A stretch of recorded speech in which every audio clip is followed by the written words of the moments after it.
All right, now we should let the viewers know that you came here essentially from the airport. Where have you been?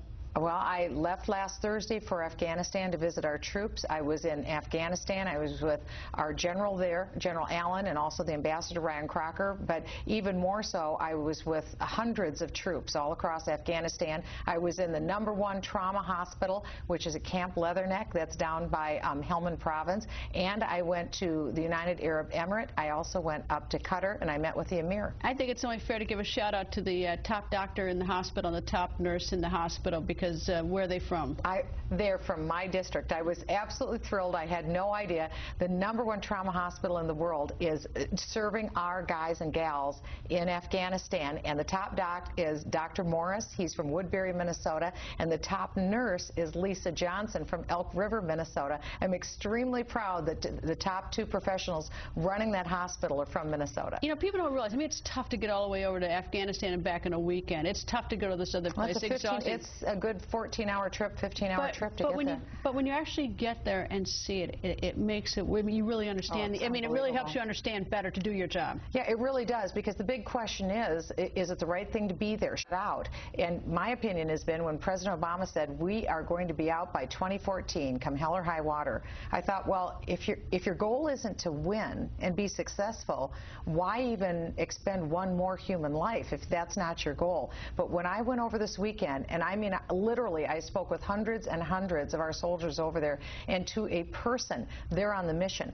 Greta, they're getting up at 5 and 6 in the morning. They're working solid until 11, 12 o'clock at night, because their goal is, by the time 2014 ends, they want to hand over the reins of winning this effort against the radical Islamic jihadists.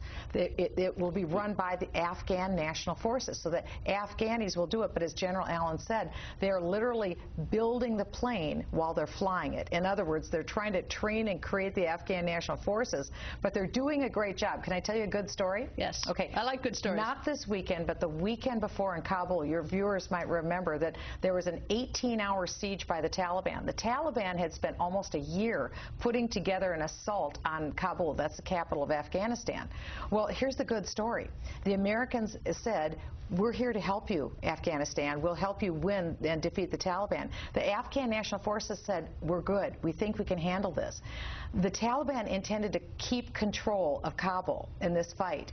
In 18 hours, the Afghan National Forces defeated the Taliban in Kabul. There were only 4 civilian casualties. It wasn't reported as a success in the media. This was a wild success, and you should have seen the servicemen and women in Afghanistan. They're seeing that what they're doing matters, and so we will be handing off the baton, and our men and women are doing everything they can to make sure it happens effectively. You know, every time I see our men and women in combat, you know, I see how hard they're working, heart and soul. It's unbelievable. Unbelievable. I've never seen anything like the sacrifice. But it is tough. Oh, it's awful. I mean, what they are enduring and what they are experiencing. Well, when I was in the hospital, we had the occasion. There were 5 of us. There was a delegation led by Louis Gohmert. We went into the ICU, the intensive care unit. When we were in there, there was a soldier that just a couple of hours before had lost his legs. We stood over his bed. He'd lost his legs, and our doctors were trying to save his arm.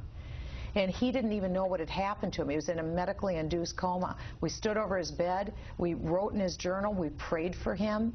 And he will have the finest medical care that the world can provide, and he deserves it all and more. But he'll get it now. But when he comes back, you know, he will get it always. Are we really taking care of these soldiers who come back with missing limbs and giving them, you know, these cars so that they can drive, having to be specially equipped? Are we really taking care of our... The good news is we have made incredible advances. The top doc at that hospital told me that we've made so many medical advances before this young man's life probably would have been lost on the battlefield. But we have to follow through. Saving it. But now we have to follow through. Greta, you're 1,000% right, and that's a bipartisan issue.